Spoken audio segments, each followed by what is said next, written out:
bem, Ingrid? E aí, querido, tudo bem? Ivan, Miguel, sempre vão estar aqui com vocês, queridos.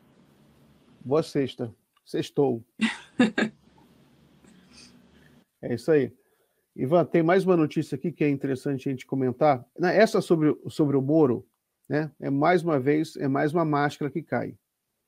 Ingrid, essa notícia aqui tem olha só como a Terra gira, né? A Terra é redonda, né? Agora o Moro, o Marcelo Bretas já caiu, né? Lembra aquela música, cai o Rei de Copas, o Marcelo Bretas já caiu, agora o Moro agora é alvo de delações de um delator, né? Um delator delatou o Moro, dizendo que ele fez gravações ilegais. O que você acha disso, Ingrid? Nada de novo no front, né? É o que o Ivan acabou de dizer, quer dizer, esse já era um modus operandi da Lava Jato, né, que já começou com uma série de ilegalidades, de arbitrariedades, e isso foi seguindo ao longo do tempo. Mas é claro que existe toda uma espetacularização, sobretudo do judiciário nos últimos anos, né, fazendo com que o judiciário parecesse que era essa grande força que vai combater a corrupção. Deveria, mas a gente tem uma série de questões em relação ao nosso judiciário, que tem a ver, inclusive, né, com a própria história política do nosso país. Então, o judiciário faz parte, né, desse espectro também político do país, no sentido que tem uma série de problemas e, enfim, todo um agendamento ali em relação aos interesses políticos que ficaram muito óbvios na época, mas que naquele momento não interessava a população. Então, o super Moro, né? Acho que o Moro, ele deu... Na verdade, o Moro, ele está no... Acho que é aquele, como é que fala, o inferno astral do Moro, né? Que finalmente está começando, é uma figura que vai ficar aí esquecida na história, né? Começou ali como aquele super Moro e agora acaba, né, dessa maneira, quer dizer, não acabou ainda, mas vai acabar com certeza, porque mais relações como essa vão continuar pipocando por aí, eu não tenho a menor dúvida disso, né? Então, isso também põe, mais uma vez, mais um elemento aí que também faz com que a gente repense toda essa questão da Lava Jato, né? Para quem ainda tinha alguma dúvida que a Lava Jato tinha interesses claros políticos, né, para conduzir uma determinada figura que era o Bolsonaro depois, né, posteriormente na política, agora não tem mais o que dizer, né, não tem mais o que questionar. Acho que quando o Moro virou ministro do Bolsonaro, né, ministro daquele que era o candidato que era o adversário daquele que ele conseguiu que fosse preso, aquilo ficou muito óbvio, não tinha nem... Imagina que lugar que isso pode ser considerado uma coisa normal, né? Um ministro que julga que um adversário político daquele que se torna presidente e depois vira ministro dele, né? Aquilo ali é realmente uma coisa absurda e que só mostra, enfim, todo o interesse político do Moro em destruir, de fato, né? Não só o Lula, mas o PT e todo o seu legado. Então, que isso corra, que continue correndo, que a gente jogue o Moro no lugar dele, que é o esgoto da história. Muito bem, Ingrid. Estão me ouvindo bem? Que eu mudei o microfone aqui. Tá bom. Eu estou te ouvindo. Ivan, eu vou te liberar. Obrigado pela participação. Bom final de semana e se vê na segunda-feira. Valeu para você também, Miguel. Tchau, tchau, Ingrid. Tchau, tchau. Beijo, Ivan. Ingrid, tem mais essa notícia aqui que eu achei interessante. Olha só. Um beijo, Veranice. Vou mandar um beijo aqui para Veranice, querida, como sempre. Um beijo, Veranice. Hoje eu nem falei com ninguém. Pessoal, desculpe não ter falado com ninguém. É um prazer estar com vocês. Lembrando que é importante deixar um like aqui na live para construir audiência. O Veranice deixou um superchat aqui, ó, para agradecer pela presença da Ingrid, sempre com ótimas análises. É isso aí, Veranice. Obrigado. Isso, maravilhosa. Sempre acompanhando também lá na Carta, no Brasil no Divã. Inclusive, também fazendo aqui o nosso merchan, né? Brasil no Divã, toda quinta-feira, episódio novo aí para falar sobre o Brasil, né? Colocar o Brasil no divã, a gente precisa, né? Mas desculpa, Miguel, você estava falando. Não, é muito bom. Então, tem essa notícia do CGU, vê pagamento indevido de quase 2 bilhões de reais em auxílios do governo Bolsonaro a taxistas e caminhoneiros em 2022. Auditorias identificaram 356.000,7 pessoas que receberam benefícios sem preencher pré-requisitos nos 2 programas. Auxílios foram pagos no 2º semestre, quando Bolsonaro tentava a reeleição. O que você acha disso, Ingrid? O que eu acho disso? Não, o Auxílio Brasil já teve tantos casos que foram relatados aqui naquele momento. Enfim, não chegaram a nenhuma... Quer dizer, conclusão chegou, que é óbvio que você tem uma série de auxílios. Imagina num momento tão delicado, tão difícil da história do Brasil, não só do Brasil, mas do mundo, que foi a pandemia. As pessoas desempregadas, a economia do Brasil, enfim, destroços, e ainda por cima, né, a gente vivendo, tendo que conviver com a pandemia, e o auxílio, que poderia ajudar tantas pessoas, foi para... Tinha, como é que fala? Lutador de Vale Tudo, né, famoso, cuja mulher recebia auxílio. É um negócio inacreditável. Empresário, quantidade de empresários, grandes empresários, né? Que empresário não é empresário pequeno, que se considera empresário nesse país e é de direita, enfim, é outra história. Mas empresários que ganham muito bem, recebendo auxílio do governo, né? Num momento realmente um dos momentos mais difíceis da história da gente, quer dizer, é inacreditável, é uma vergonha. Então, tudo isso que está vindo à tona agora, que bom que está vindo à tona, mas e só está vindo à tona porque a gente está num novo governo, porque se o Bolsonaro tivesse reeleito, estava tudo na mesma, né? Isso agora está saindo e está surgindo porque, claro, tem que sair, isso tem que ser averiguado, isso tem que ser levado para as pessoas. Eu sei que já falou aqui, por exemplo, dessa questão do que está acontecendo na Câmara, mas tem uma relação muito direta. E eu vou te falar uma coisa, Miguel. Eu acho que essa semana parece assim, olha, uma semana difícil para o governo, né? O governo teve derrotas e tudo mais. Mas eu acho que tem uma outra coisa que é importante nesse aspecto.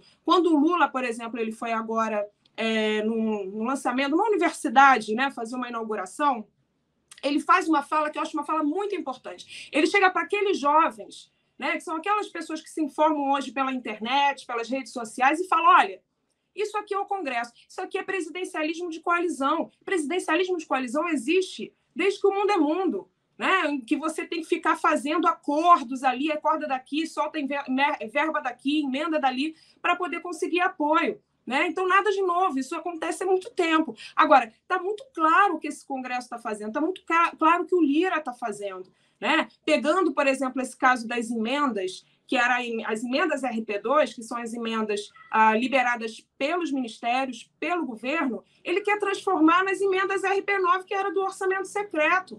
Né? Esse é o grande objetivo do Lira. E é sempre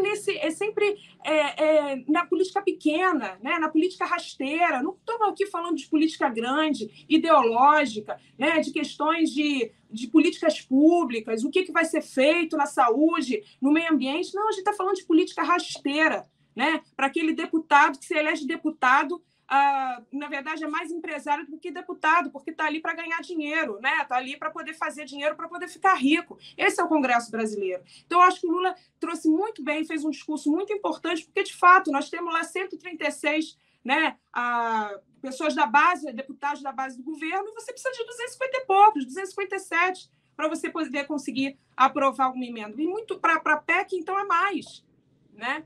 Então, é muito importante que isso se fale e que a gente fale isso à exaustão, que a gente mostre, né, todo o funcionamento do Congresso brasileiro, da política brasileira, para as pessoas entenderem. Olha o que a gente passou agora, Miguel. Quase que a gente perde 17 ministérios, né, com essa brincadeira, porque o Lira, na última hora ali, foi lá e aprovou, né, a reforma dos ministérios. E se não aprovasse? A gente perdia o Ministério, por exemplo, dos povos originários e tantas outras coisas importantes para que esse governo possa funcionar.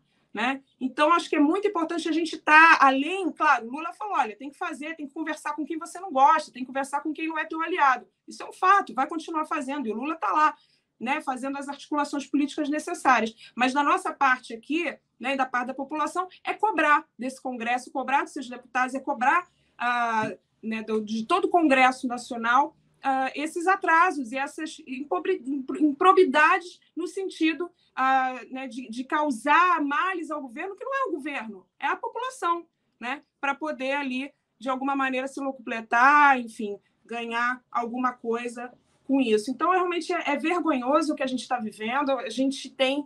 mas eu acho que foi importante. Assim, acho que isso acontecer dessa maneira, acho que o Lira ele pegou tão pesado na coisa, e acho que o momento é outro também que a gente está vivendo. Então, eu acho que, de uma certa forma, também, isso traz as entranhas da política no Congresso para o senso comum ver, né? Para nós, réis mortais, aqui acompanharmos e vermos como isso realmente funciona na prática e como isso pode destruir, né, grandes políticas públicas, como quase aconteceu aí essa semana. Inclusive, tem o Minha Casa Minha Vida, que ainda está, né, ali na beira. Não se sabe ainda como é que vai acontecer, porque essa é outra emenda essa é outra medida provisória que está parada lá, o Minha Casa Minha Vida, que é um programa importantíssimo. Mas imagino que eles não vão ter coragem de cortar o Minha Casa Minha Vida. Um programa como esse seria muito impopular da parte desses políticos, eu imagino. Mas vamos esperar. Né? Tem essa notícia aqui, Ingrid, deixa eu colocar até a manchete. Deixa eu ler a notícia. Família de Mauro Cid quer que ele entregue Bolsonaro e deixe clã apavorado. Deixa eu ler aqui. Últimos movimentos do ex-ajudante de ordens do ex-presidente têm sido de afastamento dele e de seus aliados. Familiares do tenente-coronel Mauro Cid, ex-ajudante de ordens do ex-presidente Jair Bolsonaro, querem que ele faça delação premiada, a depender do desenrolar da situação do coronel. Ele está preso desde início de maio. Informações da Bela Megali da Globo. Interlocutores da família Bolsonaro têm procurado o ex-integrante do governo para saber se eles vão fazer delação premiada. Então, essa é a notícia. O que você acha, Ingrid, dessa notícia? Que eu acho... É isso, acho que o cerco está se fechando, né, Miguel? A coisa está finalmente... O Bolsonaro, até hoje, quando foi perguntado para ele sobre o Zanin, ele nem falou, não me meto, né? Ele está quietinho, né? Ele está morrendo de medo, e ele sabe, né, que a coisa já bateu ali, que a água já subiu. Então, é uma questão de tempo. Eu acho que é só uma questão de tempo para ir desmoronar, né, toda essa construção do bolsonarismo nos últimos tempos. Agora, o que fica, né, o Bolsonaro já foi. Acho que o Bolsonaro já foi. Agora, o que fica, né, dessa extrema-direita, como é que ela vai se configurar daqui para frente, se reorganizar? O Lira é um nome, por exemplo, nesse sentido que quer substituir, né? A gente tem aí alguns nomes circulando e a gente precisa entender como que a extrema-direita vai se reorganizar nesse sentido no Brasil, porque, de fato, ela tem ainda, né? Ela tem uma participação grande no Congresso. Eu acho que o Brasil ainda segue dividido, né, nesse aspecto, né?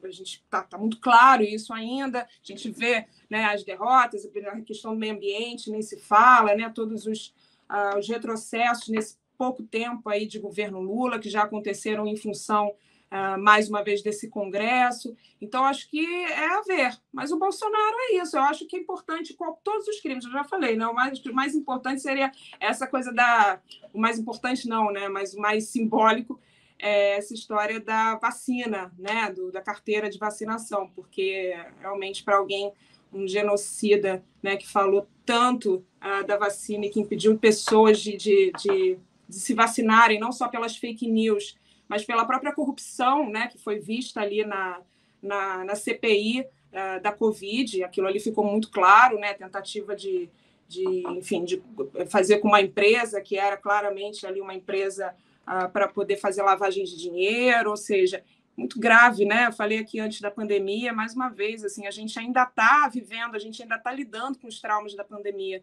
E, enfim, tudo que a gente passou com esse governo não foi fácil, né? Passar por uma pandemia com um governo genocida como o do Bolsonaro realmente foi uma das coisas mais difíceis que eu acho que a população brasileira teve que enfrentar. Então, que ele pague por todos esses crimes, né? Que venham cada vez mais. Eu acho que vai ter o Alexandre de Moraes está querendo marcar agora para junho, né? Esse por crime eleitoral. Enfim, tem tantas coisas. Essa agora que você acabou de falar, por exemplo, né? Do auxílio. Agora a gente descobriu mais um caso aí seríssimo, gravíssimo de corrupção para poder se beneficiar em relação às eleições. Enfim, só vai surgindo cada vez mais coisas. E quanto mais coisas, é mais importante, porque isso mostra, né, o quanto que esse bolsonarismo, que vinha com um discurso anticorrupção, né, muito marcado pelo esse discurso anticorrupção, nada mais é que um dos governos mais corruptos que já passou por esse país. Né? Muito bem. Tem outra notícia aqui que eu queria trazer um vídeo. Hoje o Lula participou de um evento, de uma inauguração de uma fábrica de ônibus elétricos. Deixa eu ler só o começo da notícia aqui. Inaugurada nesta sexta, hoje, a planta tem capacidade para fabricar 150 ônibus elétricos por mês, com tecnologia 100% brasileira. Isso é super legal, porque isso aí é o que todo mundo fala da necessidade do Brasil se reindustrializar. Está aí um acontecimento muito importante isso, que o Brasil pode produzir para o consumo nacional, para exportar. A expectativa é que as instalações possam produzir até 1.800 unidades eletrificadas por ano. O Lula fez um discurso lá, eu queria assistir um pouquinho. Gui, coloca aí para a gente ver, sentir a vibe aí do evento, por favor.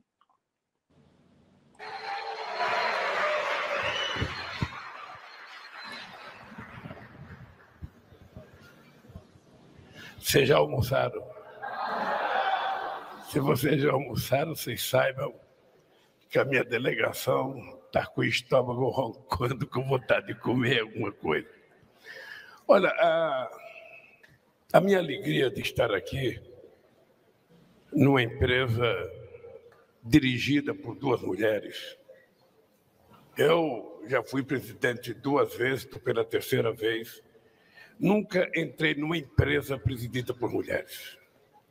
Dessa vez eu fui acompanhado por mãe e filha, criador e dirigente dessa empresa, numa demonstração de que as mulheres brasileiras estão não apenas conquistando espaço na legislação brasileira, porque ontem à noite o Senado brasileiro aprovou a lei de que mulher e homem, exercendo a mesma função, deve ganhar o mesmo salário. Esse foi um avanço extraordinário. Eu espero que a mulherada briguem para que essa lei seja cumprida. A segunda coisa é que veio comigo uma quantidade de ministros muito grande. O Haddad, que teve que sair, que é o ministro da Fazenda, era ministro da Educação quando a gente construiu o caminho da escola. Era a necessidade da gente facilitar a vida das pessoas que moravam longe da escola, chegar na escola, sobretudo o pessoal da área rural. E nós sabemos que a nossa frota de ônibus escolar já está muito velha. Nós estamos aqui com o nosso ministro da Educação, o nosso querido companheiro Camilo, ex-governador do Ceará, senador da República eleito na última eleição e agora é ministro da Educação, que vai ter que conversar com o dono da elétrica, com a dona da Eletra, para discutir a necessidade da renovação da frota de ônibus escolar, que, segundo o presidente do sindicato, está muito velha e é preciso renovar a frota para vender mais ônibus, gerar mais emprego e fazer a economia brasileira andar para frente. Uma coisa importante, Beatriz e Milena, é que a indústria brasileira já representou 30% do PIB brasileiro. A indústria brasileira tinha muita incidência no resultado de tudo o que acontecia nesse país. Eu lembro que só a indústria automobilística representava 23% do PIB industrial quando eu era presidente do Sindicato dos Metalúrgicos. E hoje, o que a gente vê? A indústria brasileira está sumindo do cenário do nosso país. Hoje, a indústria representa apenas 10% ou 11% do PIB nacional. E todo mundo sabe que houve campanhas imensas para destruir a empresa nacional. Houve discurso que dizia que quem não tem competência não se estabelece, Sabe por que a gente vai ficar comprando produto brasileiro se o produto estrangeiro é mais barato, é de mais qualidade? Todas as fábricas de autopeças aqui no Brasil fecharam em determinado tempo. E era bonito a gente ver os empresários brasileiros com uma Metal Leve, uma empresa extraordinária, do empresário extraordinário ser vendida. Ou seja, uma empresa que era um símbolo da indústria brasileira foi vendida. Além da quantidade de indústria brasileira que acabou que fechou. Quando eu vejo minha querida Beatriz, que eu conheço há um bom tempo, ter a coragem de montar uma empresa, que ela sabe que no início um ônibus elétrico ele é muito mais caro do que o ônibus normal.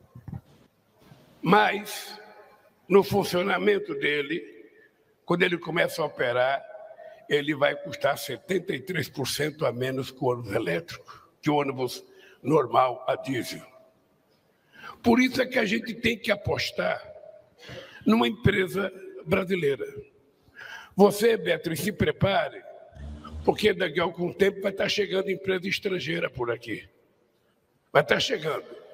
E aí você vai ver a propaganda das pessoas dizendo, não, mas o carro nacional é muito caro, o carro nacional é não sei das quantas e tal. E aí é que entra a importância do Estado. Quando as pessoas começam a dizer que o Estado não vale nada, que tudo tem que ser feito da forma privada, aí é que entra o papel do Estado. Cabe ao Estado brasileiro garantir a sobrevivência da indústria brasileira para que a gente possa um dia ser competitivo com o mundo exterior.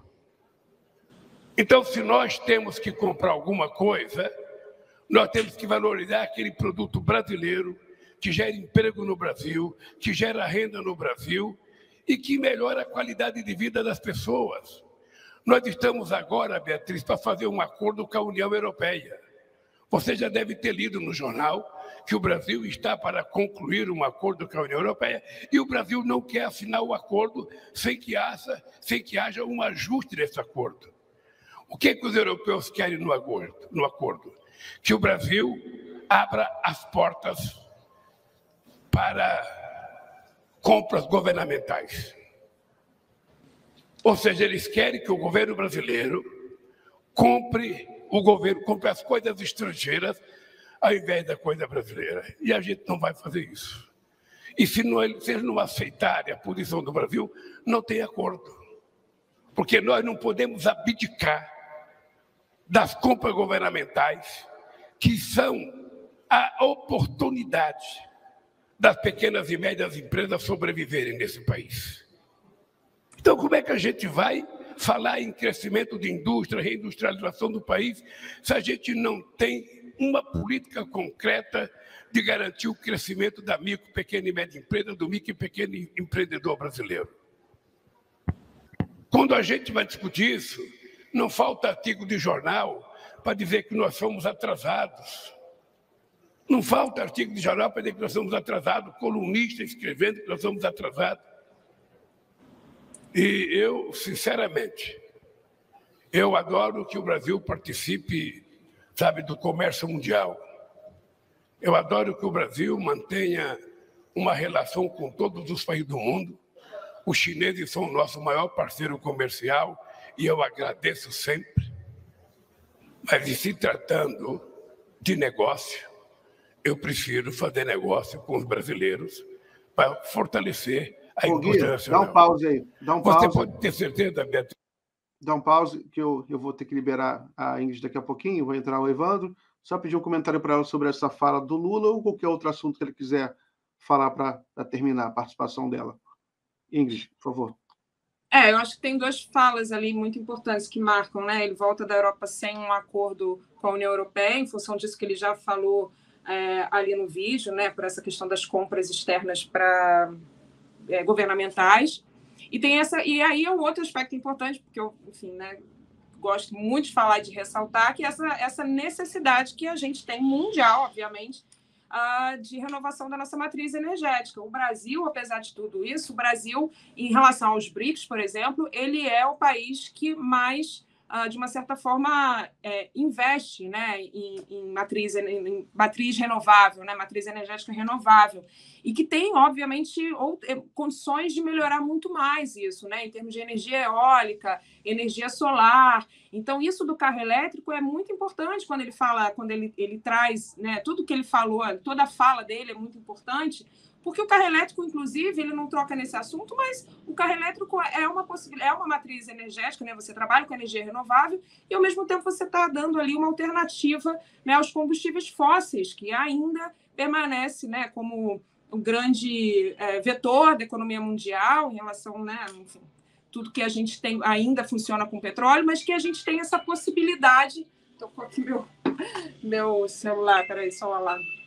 Mas que a gente tem uma possibilidade de rever. Agora, é muito importante, assim, os carros elétricos têm questões logísticas que não têm investimento. E não tem investimento muito por conta também da indústria, de toda essa indústria ainda tão poderosa dos combustíveis fósseis, né? Você não tem, por exemplo, para você adquirir um carro elétrico, sobretudo na Europa, se você tem mais, né? Você vê mais pessoas usando os carros elétricos e tal. Mas você tem que ter postos, né, para você poder, por exemplo, usar, para você poder renovar a sua bateria a uma determinada distância, para que isso se torne logisticamente possível, você andar uma distância razoável com aquele carro, né? E uma série de outras questões. Isso aí é investimento. Isso é investimento, isso é política pública, isso é pensar, né, a coisa de uma maneira macro, e isso realmente é repensar essas novas possibilidades em termos de matriz energética. Então, assim, que bom que o Brasil está pensando sobre isso. O país tem muito ainda a crescer nesse sentido, mas a gente tem aí muitas possibilidades, infinitas possibilidades,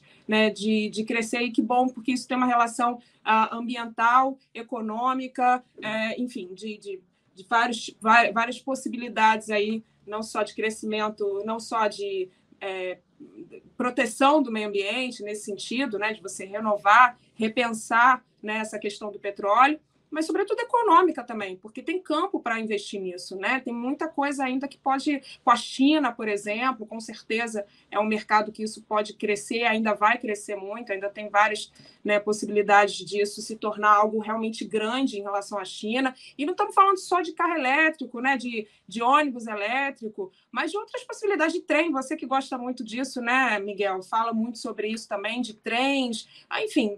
todo tipo de transporte sob trilhos também que entra nessa conta. Então, que bom, muito bom essa fala do Lula.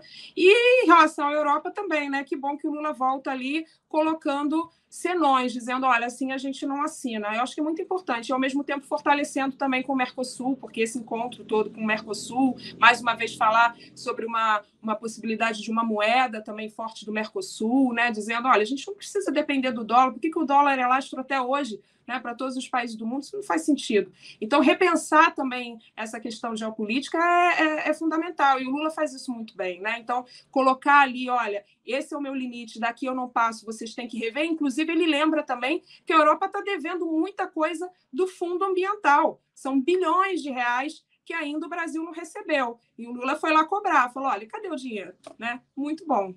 E mais uma vez, o Lula se impondo aí como uma grande liderança, um grande líder, né, do Brasil no mundo todo. Muito bem, Ingrid. Muito obrigado pela participação. Obrigada, querida. Um beijo para a Maria Angélica também, que eu vi aqui, Lady Bud, enfim, todo mundo do chat, como sempre. Muitos queridos. Bom final de semana, um beijo grande. Para você também, querido. Tchau, tchau.